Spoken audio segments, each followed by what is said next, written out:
on. So our next speaker is Justice Rubie Nottage. Thank you. I don't know if that mic is working, but I'll speak as loudly as I can. Can you hear her at the back? Good. I thank Ms. Outen Stubbs for her introduction of that historical piece, because I think that was very important. And it's going to be against that background that I'll speak.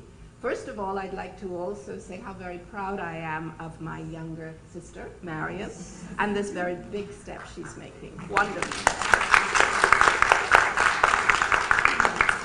So we're 100% behind her.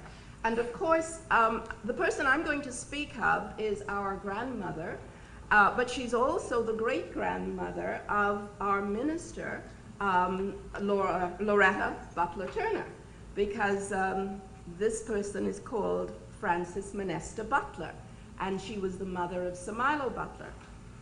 I found it very interesting in reading some of the history that Dr. Gail Saunders has written, and my take on it then began to have me reflect on the contribution of women in the Bahamian society. And so my conclusions are going to be exactly that, my conclusions. But they arise out of Dr.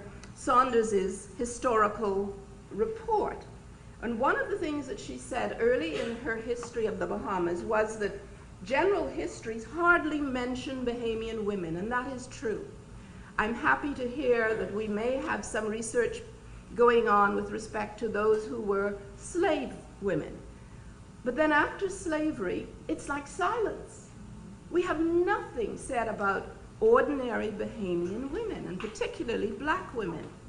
And it's not until perhaps about the turn of the century, 1920, if I can put it at that, that we begin to hear a little glimmer. And this is where I felt that there might have been some motivations that arose that seemed to come out of Dr. Saunders's books.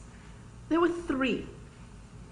One of them was the fact that the telephone actually became a household device in Nassau in 1906. That allowed people, and then more and more women, to communicate from their homes to each other. Now, not everyone had phones, that is true. But the very fact that this facility became available connected us more and more. And so that people began to realize that there was a value in communicating and another way of communication. The second thing that happened within Nassau, just about 1909, was the introduction of electricity into the city. And coming along with that, according to the history, was the refrigerator, the icebox. And I mentioned this to some of the students once, and I said, do you know what an icebox is? And they didn't know.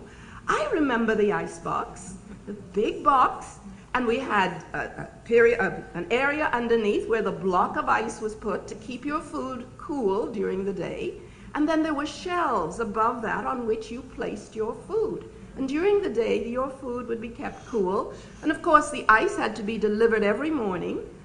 Butlers, Milo Butler and Sons, delivered that ice, and you paid your little shilling or whatever it was for the ice. By the afternoon, the ice had all melted, but at least the food had been kept cool.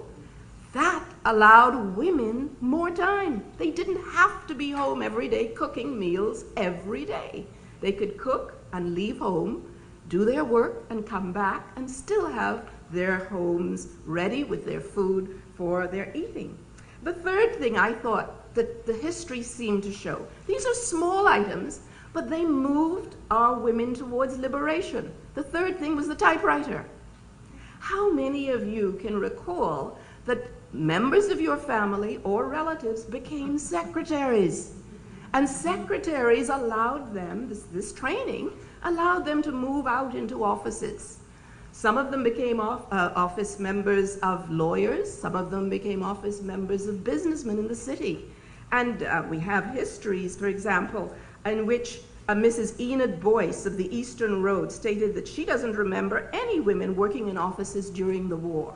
But she herself began in 1922, at the age of 18, to work in the office of Duncombe and Butler at a very low salary of £1 a week.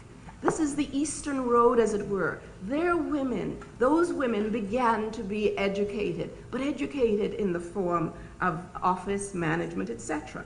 One of the very prominent women who stepped out about the 1920s in Nassau was Mary Moseley. She was the editor and founder of The Guardian. Very well educated, and in fact someone who actually served overseas in the war. And I've seen a documentary recently of other women of color who went away and served in the Second World War. So we did have women who were making their mark, but we don't have stories about these women. What about the ordinary woman? And this is where I would like to bring in the history, I think, of our grandmother.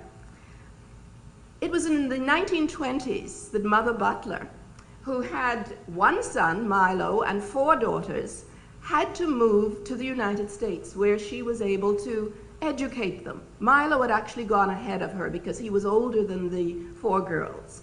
And he'd found a job at one of the hotels on Flagler Avenue, and it was said that, you know, he would often supply the food for the household every evening when he came back from the hotel. You can imagine how. Anyway, Milo and his mother and his sisters moved to Florida. And it was in Florida that Frances Butler became an active social activist. She learned what it was to serve the women in her community and to move for equality in that community.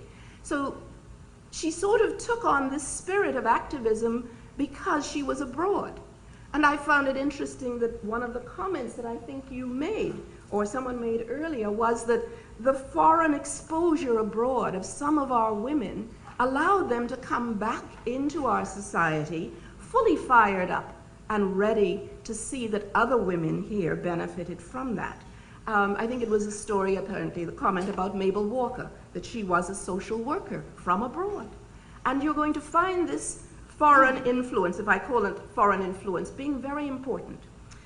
Frances Butler stayed in the United States with her young family, and for about 4 or 5 years, my mother Jane and her sisters were educated in Miami, Florida. Perhaps this was also about the time when you would have had the project and some of the other things in which men went away as well. When Frances returned to the Bahamas in the early 1920s, about 1929, that's the later 20s, in September she returned, she formed the Mothers Club. She got mothers, ordinary black women here in this city together, and she said, we can make a difference. We can help each other, and we can help the poor. And so she formed the Mothers Club, and from that grew also the YWCA. She was one of the initial founders of the Young Women's Christian Organization, which she had been a member of in Florida. And so this desire to be an activist and a militant female activist seemed to be something that she encouraged other women to do. She was known in the East because of her interest in feeding the poor. And there was a special, as it were, day of meals that were arranged on the Eastern Parade by Mother Butler every year. And she invited any poor person in New Providence, together with her women, to come, and they were fed. This was the young black woman now beginning to move out and to see that she had a reason for her existence. Now that's 1929. I believe that that started many of us thinking that we could make a difference, but you don't hear about any of us other than in these social gatherings. And those social gatherings became active in the Elks and some of the other fraternal organizations, which then really took on the middle-class black woman and those who were able to speak much better than those who had started out in the Mothers Club. By about 1942, this is historically, we have the Burma Road riots, and so you have the men now becoming active. 1948 is the beginning, I gather, of the women's suffrage movement, and women began to agitate for the right to vote. It is interesting to note that it was the middle-class black women who were agitating for the vote. They were the ones who said, we want to be able to vote. The men were not agitating, and they did not have the vote across the board, universally. There was not universal male suffrage at that stage, but the women decided this was not what they wanted. So Mary Ingram, we've heard, Mabel Walker, and all of those who were women with that same thought began to agitate. The men helped them in the House. Dr. Walker helped them in presenting petitions, Mr. A.F. Adderley. Later on, you'll find, I think Sir Randall Fox, of course, would have helped them. Sir Gerald Cash, apparently, and Sir Milo Butler supported them with petitions presented to the House of Assembly. And eventually, the women's suffrage movement was able to bring about not only the universal enfranchisement of men, because that occurred because of this agitation. That occurred in 1959, I think. But then again, in 1962, women finally got universal women's suffrage.